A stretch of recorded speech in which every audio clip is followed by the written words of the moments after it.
Welcome to Breaking Doctrine, presented to you by the Combined Arms Doctrine Directorate at the Combined Arms Center at Fort Leavenworth, Kansas. The views expressed here are those of the individual and do not represent the views of the Combined Arms Center, U.S. Army, or U.S. government.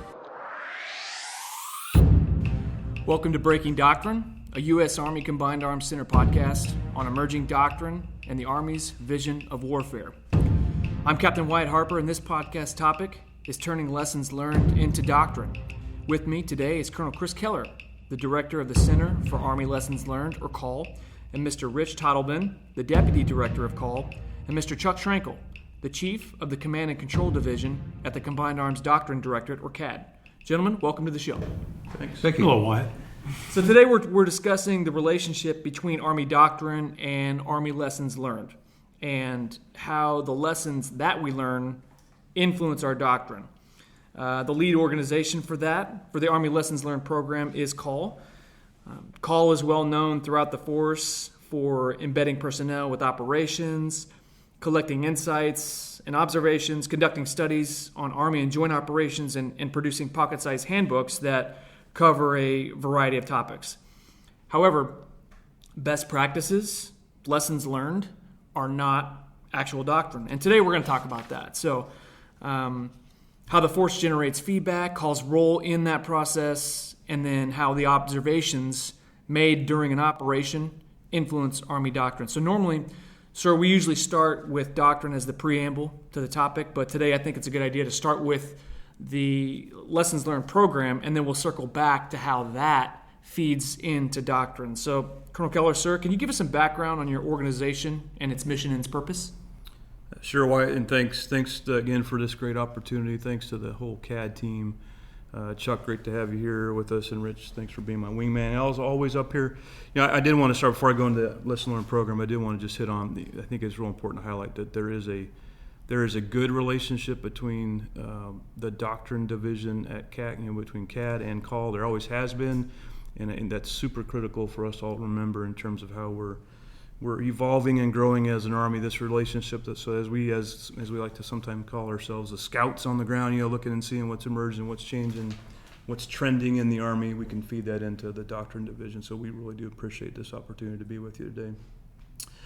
So the Lessons Learned program is something that we have as a lead, as a focus for our organization, and we're the lead agency that has oversight for that Lessons Learned program, the ALP.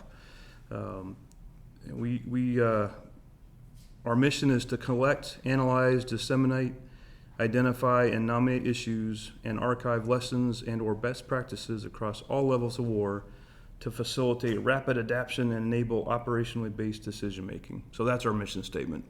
That does a lot of things for it. It opens a lot of doors for us. We'll talk about that later on as we get into it. We're also, as the Office of Primary Responsibility for the Army, or again the lead agency for the Army Lessons Learned program, we play a key role in the oversight, and there's a lot of ways we do that in terms of just day-to-day in our action with organizations, with different agencies. But there's a bit of a process, like everything, but certainly within TRADOC and our organization, there's a lot of processes that we participate in, and the Lessons Learned program is really a yearly program that we developed so that we are focused on the right topics in terms of what we're looking at for lessons for the Army. So that's one thing we participate in. We also run the Army Lessons Learned Forum, which is a really critical, again, process for us. That's a quarterly event that's chaired by the CAT commander.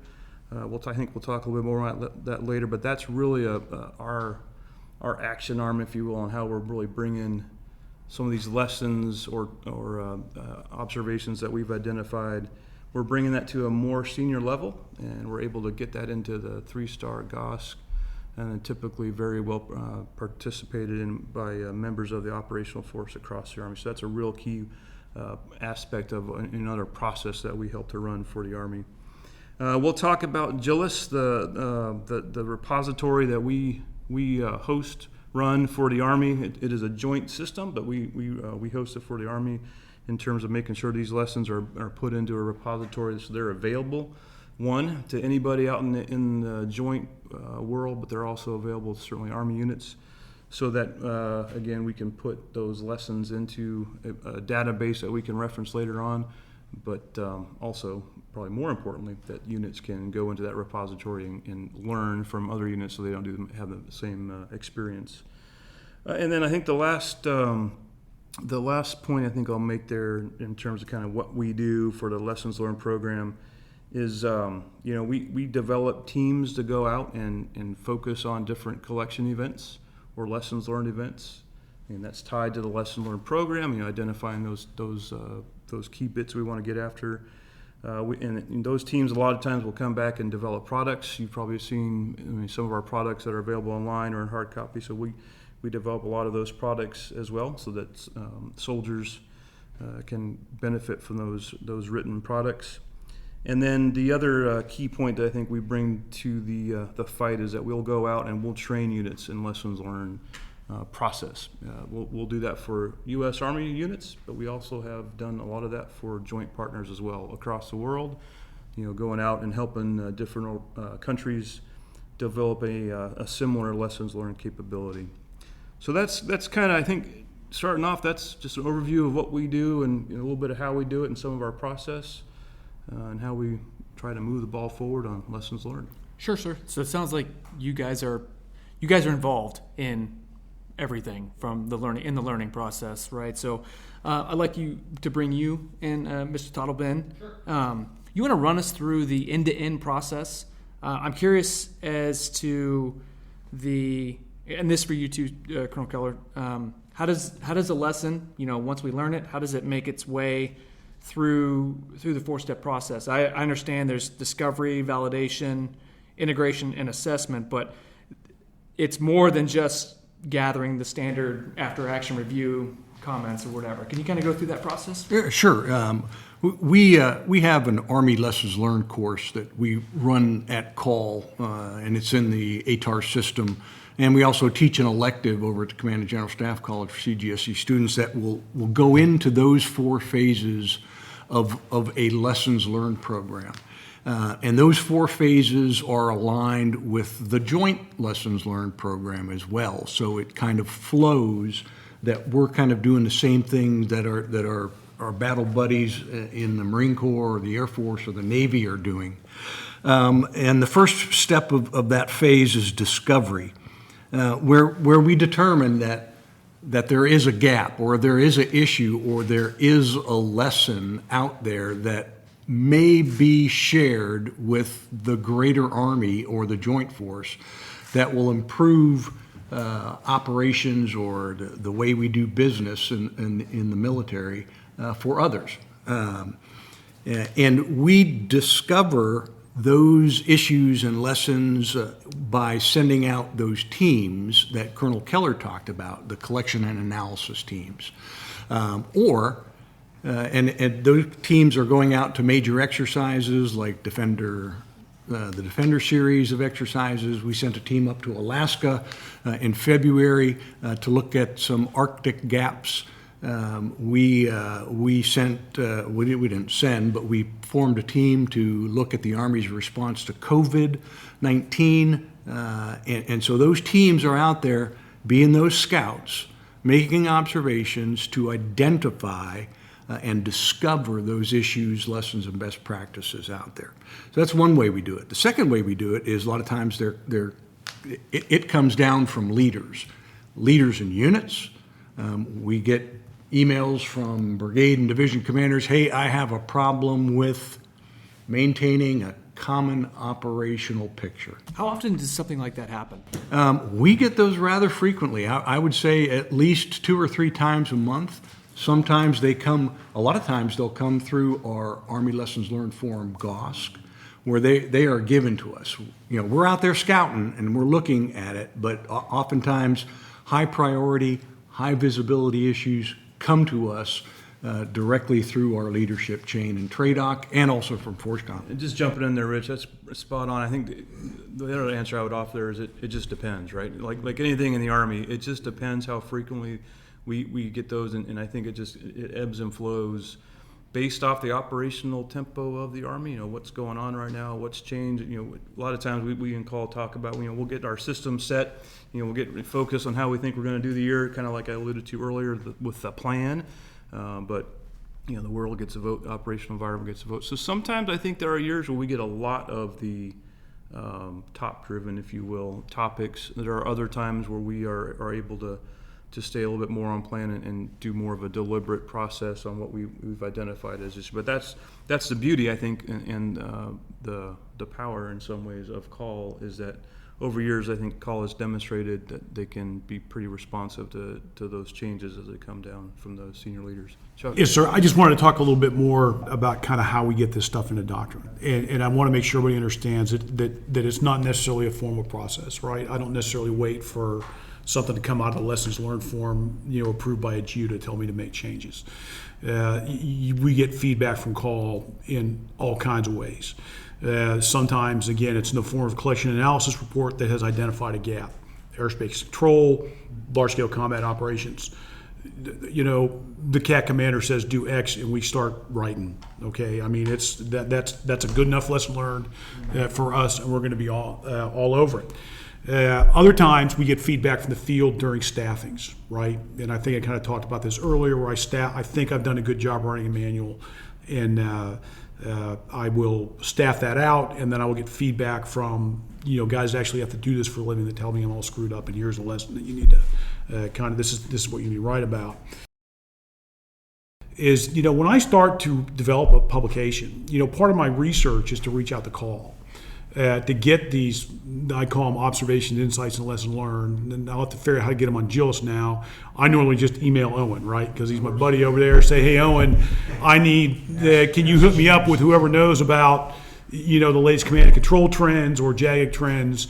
And I will get a data dump of information that I can use to kind of help inform the revision of this manual.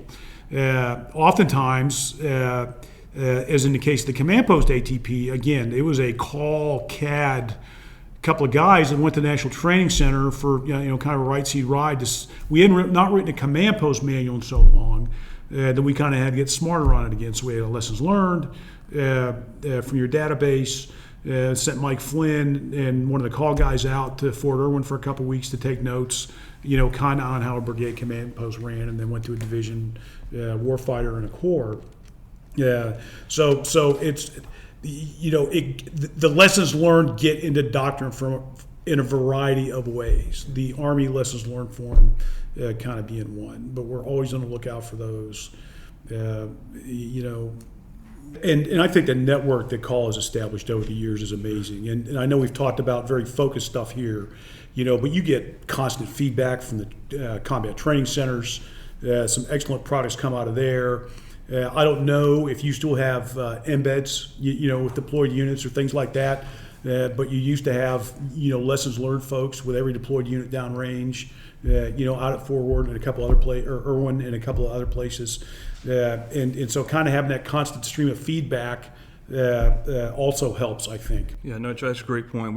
We don't have quite as robust of a LNO, or as we formally refer to them as now, military analyst forward. But we do have we still do have them out with units. So we don't have them with every unit that's deployed. But I'll kind of walk through that real quickly, since it is certainly part of the discovery phase, I think, of that we're talking about.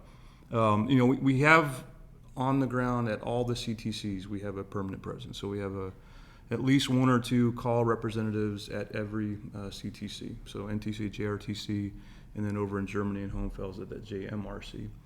We also have a close relationship here with MCTP and participate in every warfighter.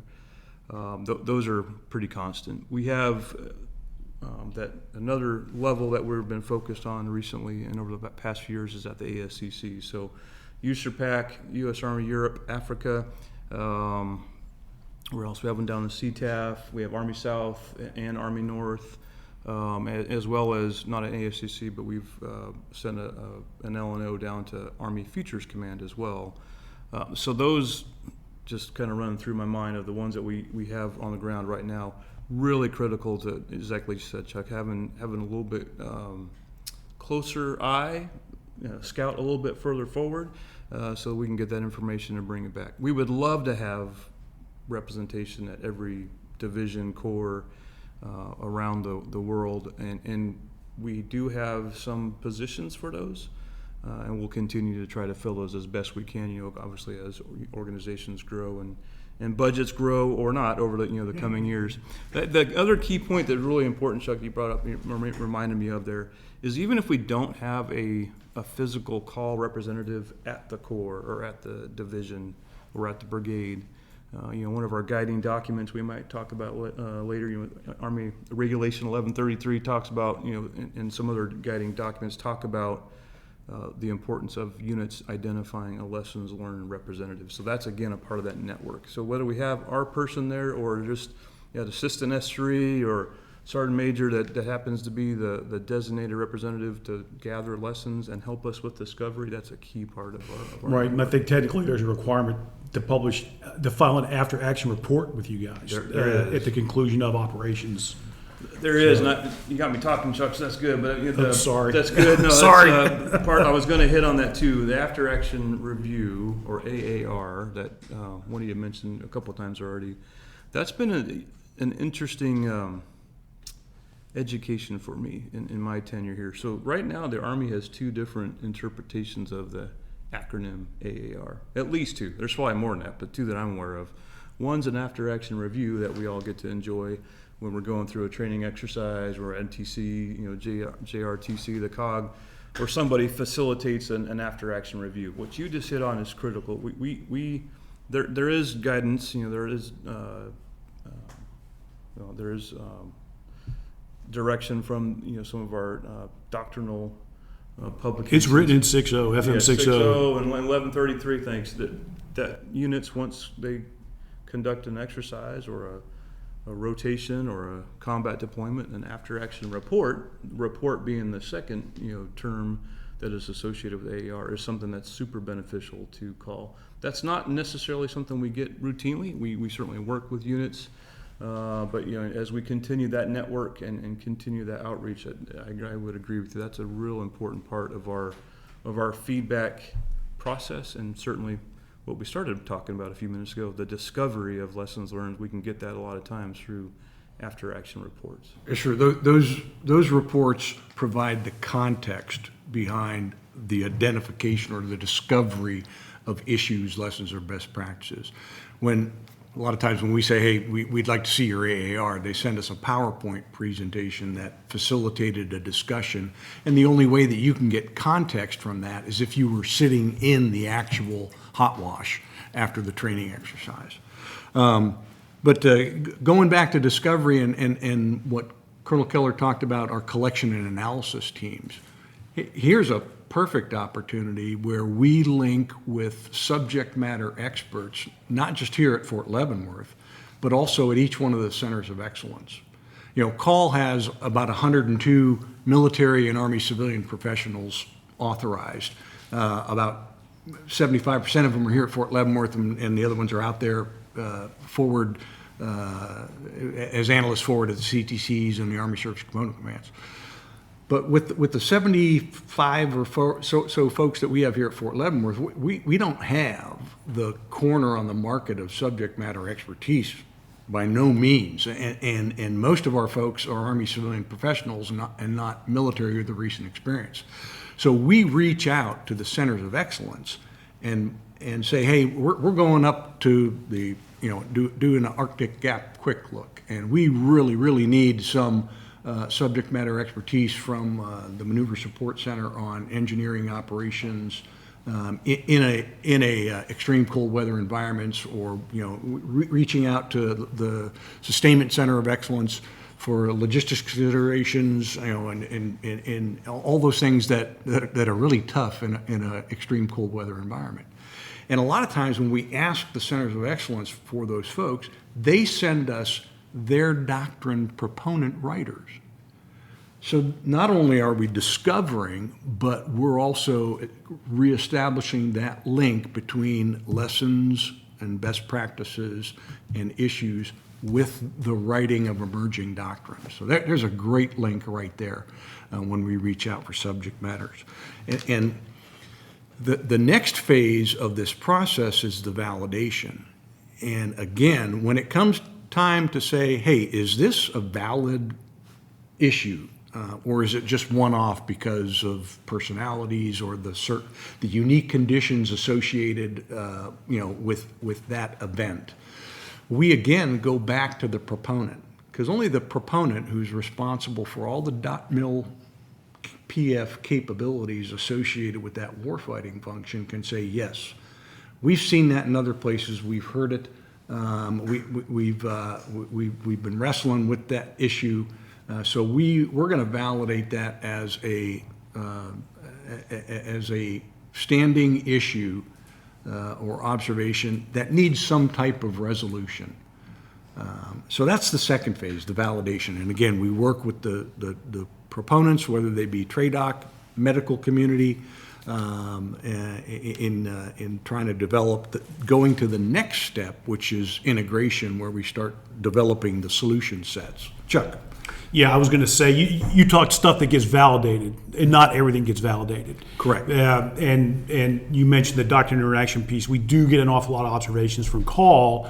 We also get feedback on staffing and manuals, right?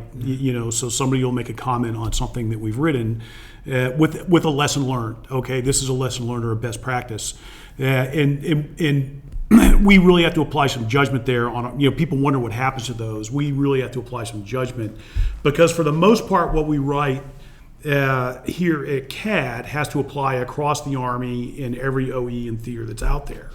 And very often we'll get very specific comments that may work for, the 1st to 505th in Anbar Province in 2012, but is not necessarily going to be applicable across the rest of the Army. And that piece of information is good information, and you guys should capture it, but it may be best codified in a local SOP or some type of local command publication. And it just won't make the big cut. Conversely, you mentioned this Arctic study. I know Ted, who's sitting in the room with me, has been charged with kind of recreating the Arctic operations manual here. So I know he's going to be very fascinated in everything you have to offer, that comes out of that Arctic study. And we'll pay attention to that. And often that will serve as a foundation, just based on the fact the requirement is there to have, the Army needs that again. So then you're going to be the guys out there doing the first collection. Yeah, a lot of our analysts here at Fort Leavenworth are working hand in hand with the Combined Arms Doctrine Directorate, or even Army Capability Manager, echelons above brigade, or the other organizations here that are responsible for producing doctrine. Even within the Combined Arms Center training, the Training Management Division, rewriting FM 7.0 on how we train. Our analysts that have gone out there, looked at home station training, and seen some of those things, are providing input to the evolution of those doctrinal resources. The final phase is assessment, and that's really where we get to, is it a lessons learned? If you talk to some of our friends in the British Army, they'll talk about lessons observed. And up to this point, the first three phases, it's an observation. It may have been validated and developed a solution set, but until the solution is applied and changes behavior, at that point, it becomes a lessons learned. And that's a critical point. Call exists to drive change in the Army, change in behavior, not just changing, the combat uniform camouflage pattern or anything like that, to really drive positive change to improve readiness and inform modernization.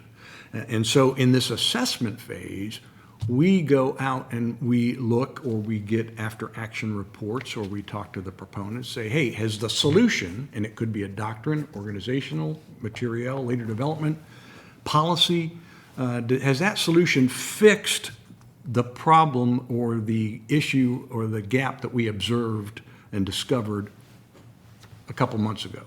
And that's the critical thing. Just like in an after-action review. You're doing an assessment. What happened, why it happened, how are we going to fix it? And who's responsible for fixing it? We do that in our assessment phase through our Army Lessons Learned form, GOSC, of here's the solution to this gap and which proponent is responsible for moving it into development, whether it's a doctrinal change, whether it's an organizational change. A lot of folks may know, heard something about the large-scale combat operation gap study from about 2 years ago. 17 gaps that Army senior leaders identified are the most critical issues that we need to solve right now if we're going to be successful against a near-peer threat in large-scale combat. Most of the solutions for those were organizational problems, and the solutions are now in the total Army analysis problem, so that we're adding extra capabilities to solve those gaps, whether it be on a staff or on a combat unit, because we needed more logistics capabilities to haul fuel or provide bridge crossing assets. So that's really the 4 phases of an Army Lessons Learned program, integrated with the Joint Lessons Learned program, and it really helps us guide driving change for the Army. I was going to add one thing to that great description, Rich. Go back to the Arctic. We talked about the Arctic study a little bit, dovetailing on the LSCO, or large-scale gap study. But I wanted to pull one through a little bit just to demonstrate kind of a vignette on what this really means. So with the Arctic study that we just did recently, and that was a pretty quick one. We found out about that in late December. We had a team on the ground in Alaska in the early part of February, so that's a pretty quick turn, gathering lessons on the ground. And where I'm going with that is we brought back over 100, easily over 100 gaps or potential issues that we thought we might need to dig into, focus on. Is the U.S. Army really prepared to conduct operations in the Arctic or in extreme cold or extreme conditions? And of those 100, we now have about 20 that we've run through this process that Rich just described generally. 20 or so that have been validated, that we think are actually issues or observations that must be validated and fixed, essentially, and turned into lessons so that they can be applied back to the Army. One specific, I'll just dig in a little bit even more, a little more deeper than that, is on the medical side of things. So as we started looking at equipment in Arctic, we've got some great kit in the Army right now that has been tested in many different cold weather environments or around the world in combat operations. But we noticed in this specific study that if it's in an Arctic environment, it's still really good. But if it starts getting wet, or if it's warm for an extended period of time, there becomes some challenges with those pieces of equipment that are designed to keep soldiers warm. And then further to the medical part of it, we got some great feedback from our medical center of excellence teammates that a lot of the cold weather injuries that we were experiencing in this little couple week exercise with USARAC were specifically from medical professionals that were trying to treat soldiers in extreme cold weather. So when you think about it, you got that glove on that's keeping you super warm out in the cold weather. The second you have to pull it off to administer an IV or even try to do some sort of medical treatment, when those types of when our skin's exposed to that kind of temperatures, pretty cold. So that's just that's kind of getting into the weeds a little bit. That's just an example of how we take it all the way down from identifying that or discovering that opportunity to get some lessons from an Arctic exercise up with Alaska, all the way down to how some of the COEs participate, give us a very pointed feedback and observation that has now been validated. We'll run it through the .mil-PF process, like Rich alluded to, and we'll see in time, what the solution to that cold weather injury kind of observation I just described is going to be. But it could be solved or through equipment training in different ways. So that's just another way of a vignette, if you will, of walking you through how we do that process. Yeah. We were going to get to the General Officer Steering Committee towards the end and talk about the Army Lessons Learned Forum, but I think it's a perfect time to start talking about it. So I found that that aspect of the lessons learned process pretty interesting to learn that the GOSC and the ALF just has so many power players involved. You have representatives from all the major commands, the divisions, the corps. Is that, mentioned it, sir, Mr. Totleben, that, that's kind of where we decide a path. But essentially, is that where, we get that lessons learned and we stamp it and say, hey, we need to codify this in doctrine? Yes and no. Okay. I mean, and that's a horrible doctrinal answer, I know, but it's okay for call. No, but it just depends, right? Because there are some, like I just described, the Arctic one, and that's again very focused, maybe tactical level observation in terms of the cold weather gear. That may not need to go all the way through to the GOS level to get resolution. That may be solved at a lower level, with the COE level, and it may just be so apparent, I guess would be the way I would couch that it doesn't need to go through GOS. But there are others that may need to go through the GOS process. And again, as you mentioned, that's the beauty of that quarterly engagement, just talking about learning. As General Rainey has pointed at me a few times and said, just like Rich said, it's not lessons observed, it's lessons applied. So that's the key point, that we can bring together not just a higher level senior leader forum, but we can bring issues into the forum that need to be addressed that may not be getting addressed otherwise. Again, it's quarterly, so it's 4 times a year. But there's also, as you all know, there's other meetings leading into it at the action officer level, at the colonel level. So I guess where I'm going is there's a lot of filters that get applied to the issues that get brought into the GOS, and I think that is really the power of the GOS, is it helps us get a finer point on some of the issues or observations or lessons that we may need to take to the 3-star or senior leader levels to get resolution, because we just haven't, for whatever reason, haven't been able, either aren't aware of them or just haven't been able to get them resolved at a lower level than bringing them to the quarterly GOS. Rich, something else there? Yes, sir. In the lessons learned business, every unit out there wants to be known as a learning organization. They're going to get better, and a lot of that learning organization culture is really set by the commander and the junior leaders on how do we get better. And without that command emphasis, that a unit is going to have a tough time, trying to be a learning organization. Same mindset with the GOS. Getting senior leaders involved in the lessons learned process at some point is money in the bank. And granted, it's another rock in the rucksack of our senior leaders and things like that.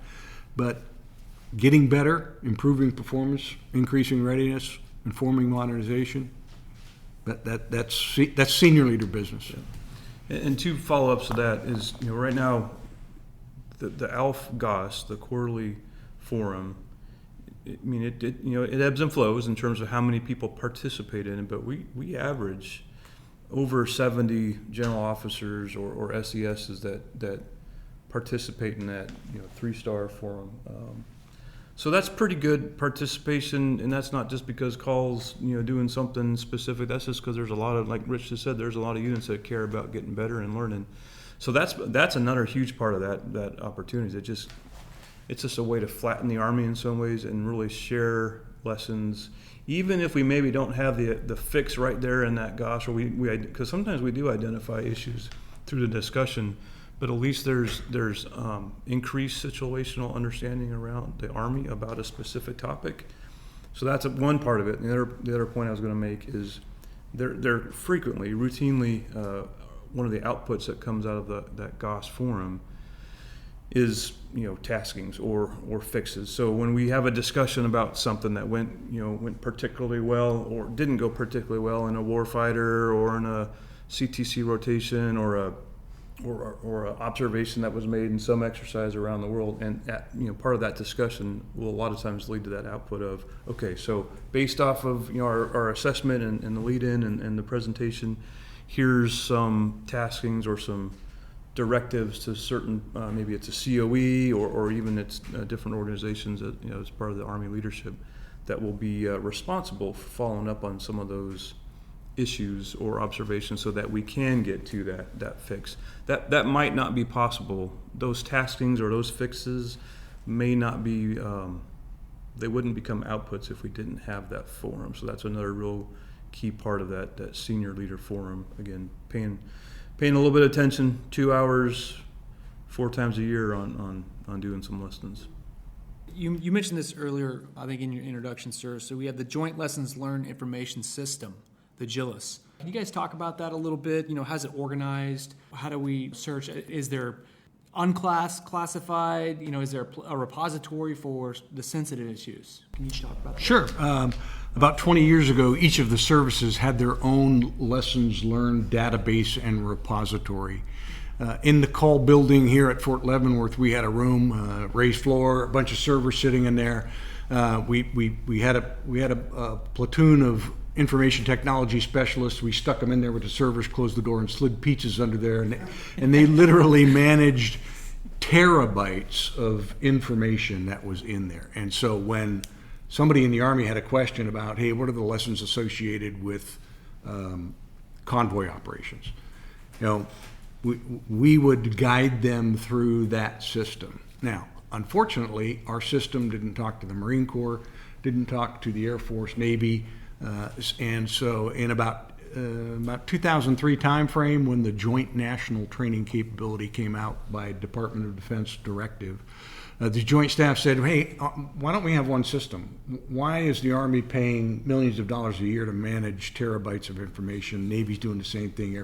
Why don't we have one system? We can all talk to each other. So now, through the Joint Lessons Learned Information System, which is the Department of Defense's program of record for lessons learned, we can share it. I can see what happened at 29 Palms, what observations came out of the exercise at 29 Palms last week. It's a good system. It requires a little bit of manipulation. In our lessons learned course that I mentioned earlier, we teach folks how to establish an account, get into the system, set their search criteria, and get at the questions, get the observations and documents associated with whatever topic that they're searching for. It does require some practice, but we have the Army's administrator. Each one of the services has an administrator. So in call, we have one guy that does that for the Army. And so he establishes the accounts, keeps them active if they go stale after a while. There is a SIPR JLIS and a NIPR JLIS. And so we're starting to use SIPR JLIS more now as some of our local resources for SIPR storage and moving to the cloud. It's kind of creating some opportunities of using the resources that are already out there. And that's what the Joint Lessons Learned Information System is. It's a Department of Defense wide program of record, and it's run by the Joint Staff. J7 there in Suffolk, I think, is the network hub.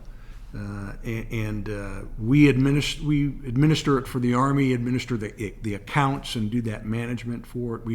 We participate in JLIS development, configuration control boards, if you will, on what changes need to happen to make it more user friendly, and we teach how to do that, how to manipulate it in our lessons learned course.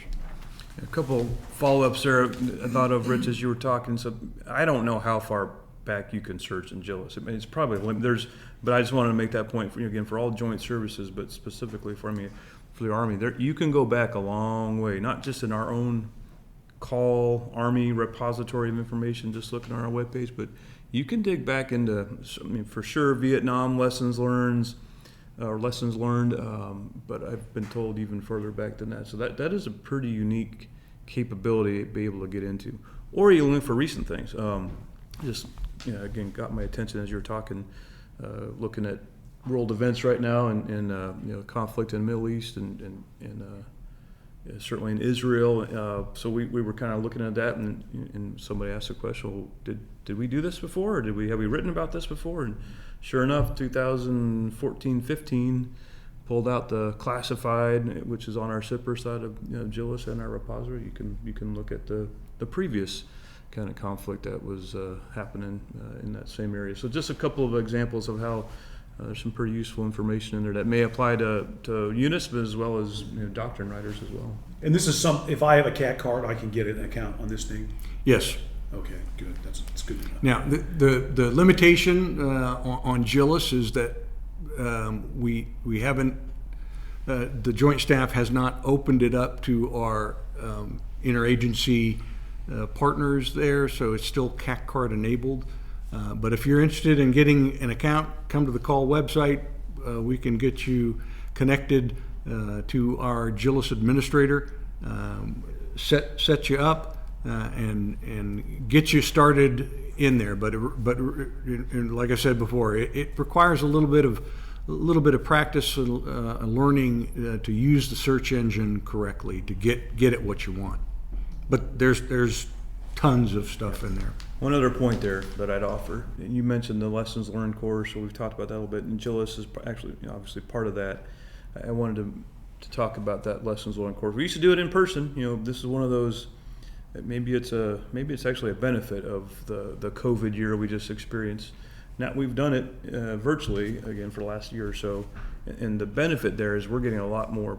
We're able to allow a lot more participation. Instead of the 6 or 8 people that could come into our conference room in our building and actually go through that course, now we're doing 30, 40, 50 at a time in that distributed lessons learned course. So again, just as an opportunity for you, if you're listening in, if you want to learn more about learning and get into the lessons learned course or become that GILIS manager for your organization, that's a great opportunity, and we have the ability to turn fewer people away now that we're doing it virtually. The force sometimes thinks that, lessons learned or best practices, techniques, and doctrine are all synonymous, right? But they're not. So what are your thoughts on making that mistake, and really what's the reality? Yeah, no, I know we've talked about this in previous podcasts, but, not going into the pedantic detail, by definition, doctrine includes fundamental principles, tactics, techniques, and procedures. Call has a slightly different taxonomy. The big difference is that doctrine has been authenticated by the administrative assistant to the Secretary of the Army, and basically has become official Army policy and applies to the entire Army. Lessons learned may be a little more focused. They may only be applicable to a particular OE or a particular theater. But there's a slight difference kind of in the two. I don't know if you want to say anything about that, Rich. I think it's important to make a distinction, but I don't want to get into kind of the details of the different definitions. Yeah, sometimes there's a misperception that a call product is a Cliff Notes kind of version of doctrine, and that's really not true. We have analysts write their observations and maybe some issue discussion recommendations on how a unit can do something better. But again, that has to be tried by the unit before they can say, yeah, this works for us. Because it may work for somebody in the Europe theater, but not necessarily in Pacific theater.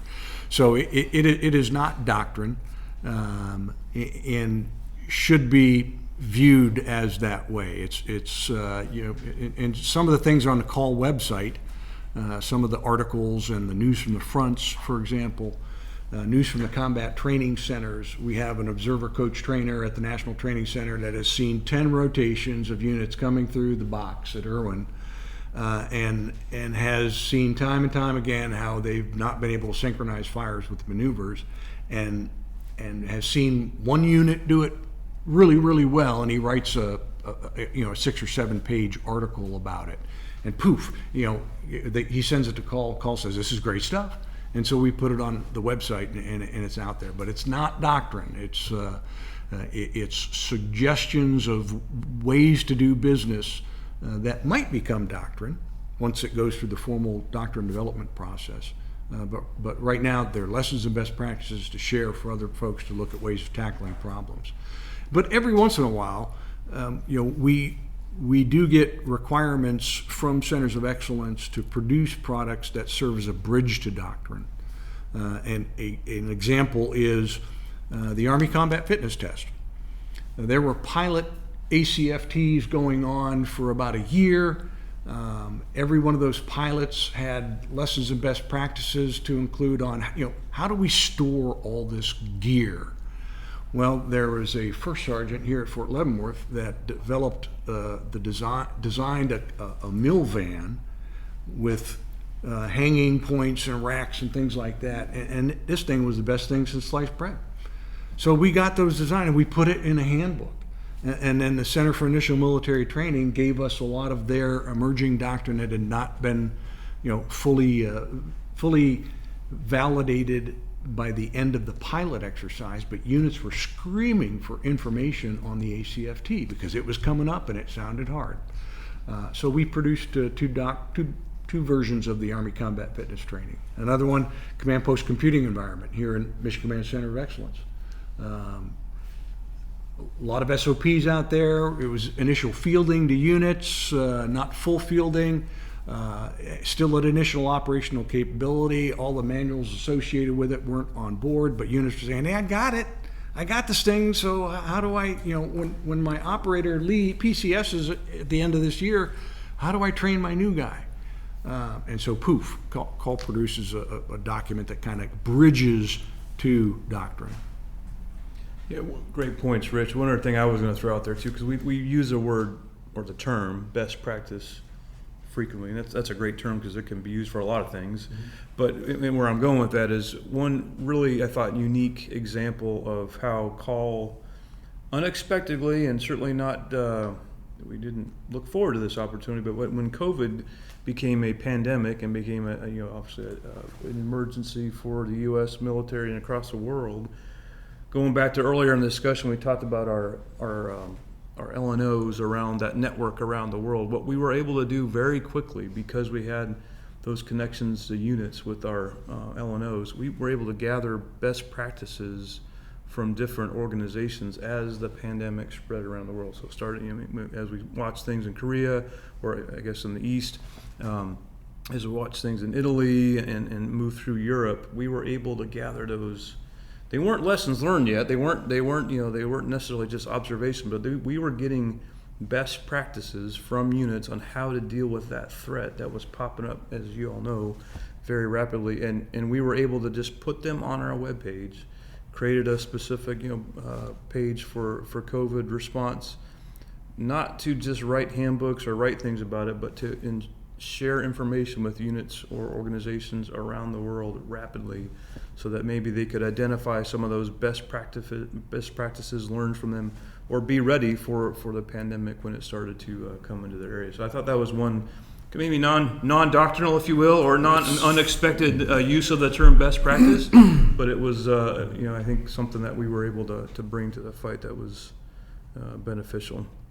A couple other things I was going to mention related to some of our terms. I mean, getting into the products a little bit, because we do have different terms for products. Is it a handbook? Is it a study? Is it a guide? Is it a catalog? And they're just different effects that those different products bring to you. And it just depends on the topic, largely why we put those labels on them.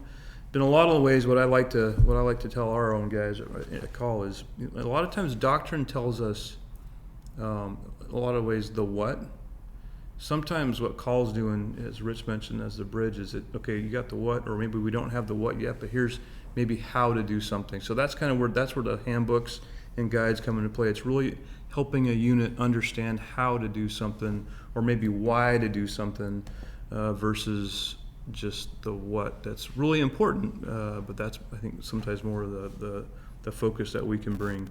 A couple examples that I was going to throw out there too. Wet gap crossing is a term that's used constantly. If you're doing a warfighter at the divisional corps level, if you're part of the MCTP training path, you've heard that term a million times. Or certainly within large-scale combat, that's a term. And there's lots of doctrine. There's lots of lessons. There's lots of observations, best practices. So that is a topic that we looked at and go, well, that might be a great topic to put a handbook together. Maybe as doctrine writers are updating the doctrine manuals, we can put a handbook on the ground. It's not just regurgitation of doctrine. It's, okay, here's how a couple of other units that have done the same thing have applied that doctrine or applied the theory and able to actually execute that task. That's, I think, one decent example. Another one, sometimes we deal with things that are concepts or not quite yet in, as Rich said, those bridges, not quite into doctrine. An example there is the JADGIC, the Joint Air-Ground Integration Cell or Center. That was certainly a few years ago, 3 or 4 years ago maybe, was a big topic as divisions, corps, well, specifically divisions, went through war fighters, focused on large-scale combat operations, and really learned what's the best way to do that integration of air and ground in a division AO, airspace ownership, all those kind of things. Multi-domain task. Multi-domain, right, different domains. The JADGIC originated as an idea, maybe a concept, moved its way towards a TTP. We were able to write about that, again, capturing lessons, what worked, what didn't work, as it was handed into between the Army and the Air Force, frankly, right? As it moved through the doctrinal process, it became doctrine, but in that space that it wasn't, we were able to maybe help expose that idea to the broader audience. Chuck? Yeah, I was just going to say that's almost come full circle because the JAGIC was kind of one of the solutions that came out of a airspace control collection analysis team back in 2006 or 2007, and the Army had begun to obtain its own airspace control capability. There had been an ASOS or an Air Support Operations Center modernization initiative going on where they'd move these things down to the division level from the Corps. And the question was, how are you going to integrate these into a division headquarters? And working with the Air Force and the results of these studies, kind of the JAGIC became like the idea, was the proposal. And I believe Call had published a handbook. And then we turned around and wrote a doctoral publication on it, a techniques pub. Well, recently, when we wrote that, it was circa, like 2013, 2014, right? We were still looking at kind of stability in coin. And now we're trying to figure out how to make this thing work with the volume of aircraft or volume of airspace users that are going to be present in large-scale combat operations. It's a completely different animal. And I don't know, it may turn out that JAGIC isn't the answer. We'll have to figure that out here eventually, but it's been kind of interesting. I know that collection there's been several collection analysis teams that have had major impact on the Army, just based on the report that they've written. The airspace control was one. There was a joint fires collection analysis team back in 2008 timeframe that essentially made the argument for bringing back division artilleries and a couple other kind of higher level artillery headquarters. I argue that the 2015 TRADOC.mil-PF assessment in Ukraine, that had call and CAD participation and was led by AWG, was the impetus for the new FM30, or the current FM30 that we published in 2017, which completely changed the focus of the Army, right? I mean, completely, almost 180 degrees from what we've been doing. And that was all kind of call stuff. Well, again, it just highlights the close relationship and importance of having that observation to, informing doctrine process that we've been talking about today. The other one I was going to highlight, I think is another great one to read more about, is the reconstitution discussion. That's another one that, similar to the JADGIC, was highlighted probably in lots of exercises or experimentation, but specifically in some warfighters division and corps level of the last few years. Organizationally, the Army has changed for a lot of good reasons, focused on COIN and counterterrorism for many years, but if we want to reconstitute large organizations that might be required in large-scale combat, that we had some work to do, and we were able to I think highlight some of those things in a couple of publications. And I know for sure those were handed to CADD and Right. are in current doctrine. I think. Right. No, and I believe the draft of the Reconstitution, I can't remember if it was just signed or if It's it was out. It's published. published. So the Reconstitution manual's out. Yeah, the call publications kind of do serve as the basis. A lot of handbooks do at least. Just because you can get them put out so quickly. Now, not everything gets used. For example, you guys put out a pretty good liaison handbook. And I just so happen to have a liaison chapter. I think liaison is a big deal, based on personal experience as a captain. So I like to make sure that's kind of straight. And when I have a chapter on it in FM 6.0, and we essentially have taken your liaison handbook and updated our material based on that. Because I thought you had some better stuff. You had more stuff on interoperability and multinational kind of considerations, which are very important today. But before I became the call deputy, I was the chief of our analysis division, where all of our analysts are. And one of the things that we emphasize to all of our analysts is when they're producing one of these handbooks or guides, the last thing that they want to do is violate existing doctrine. And there's been a couple of cases where the call leadership has said, okay, hey, have you staffed this with the proponent? Have they, and in some cases it's yes, they've provided this input. They're all over it. Matter of fact, here's the email that I got from their chief of doctrine that says this is great stuff. We're definitely going to use it in the next revision. But a couple times our analysts do violate that. No, they're in call and they write something and when it gets caught, it gets changed.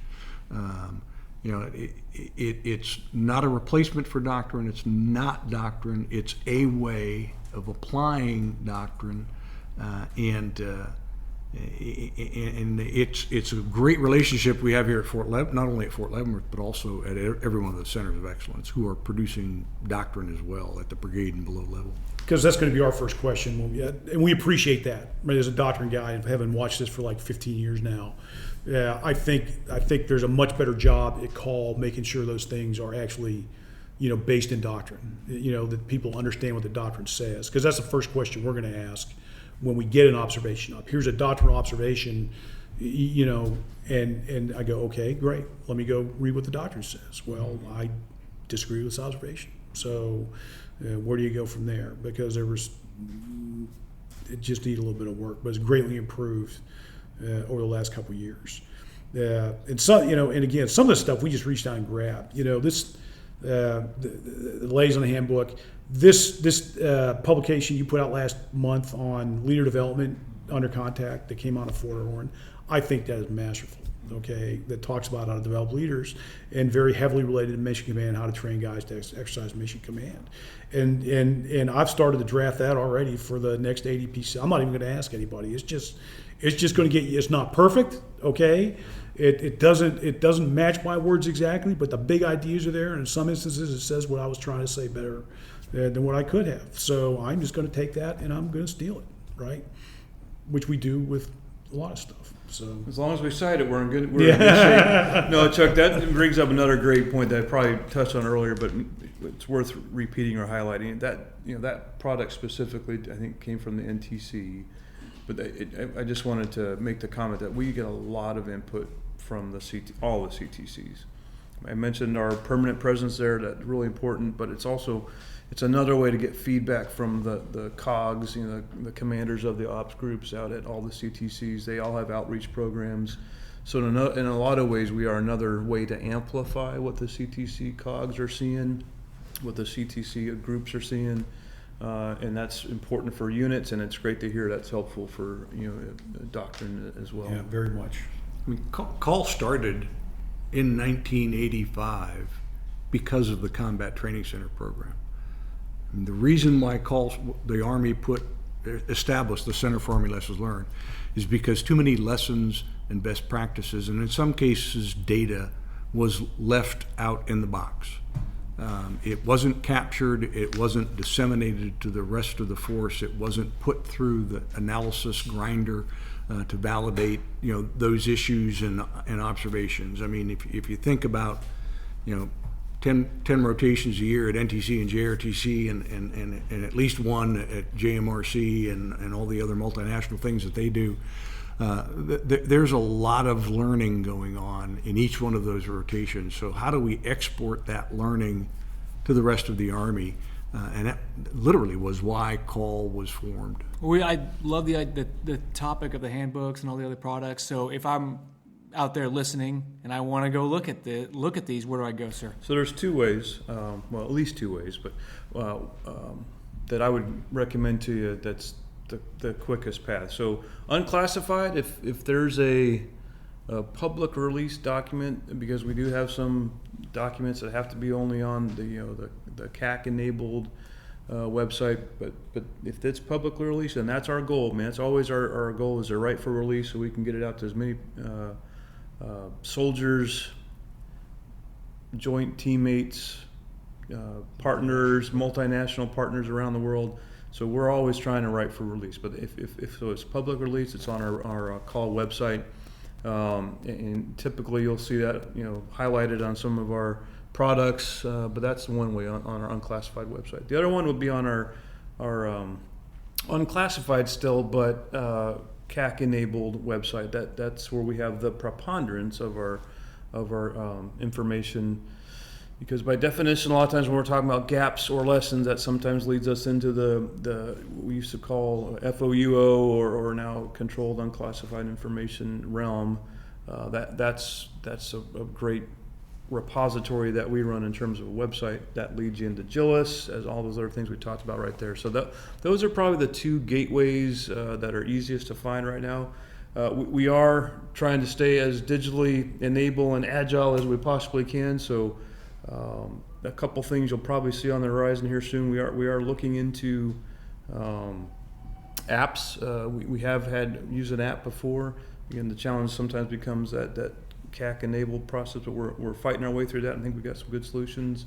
Our new public, we're going to rebrand our public webpage I just told you about. Information we don't need to talk about here because I don't understand half of it, but it's just going to make it a little bit more available, and that will have a little bit more of a feel of a app like function to it. So that'll be beneficial. And then I think the other thing I would mention, or two last things I'd mention. If you're at a CTC or you're out in an organization and you want that handbook or you want that printed document, that hard copy, send us a note and we'll send it to you. We'll mail it to your unit. We'll send you individual copies, or there will be stacks of books at the CTC. All of our analysts I talked about forward, they maintain a library at every CTC. So there's another way to get it. And then lastly, I was just going to mention the idea, the concept, the new idea that's coming online, which is Army 21, How We Fight. It started about a year ago. It was something we inherited. It was an idea that was sent to us from a couple of senior leaders with some great vision. And it really started just as an idea to maybe put a video together about how is the Army organized, where are we located, so that junior leaders, company level, battalion level leaders could learn more about the Army. It's turned into more of an interactive multimedia learning tool. We built it at the brigade level, so right now it's only focused at the brigade combat team level.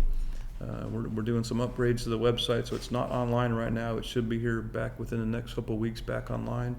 But look for it here in the next few weeks, as I said, or certainly by the beginning of the new fiscal year. We're going to unveil the next version, which is going to talk at the division and corps level.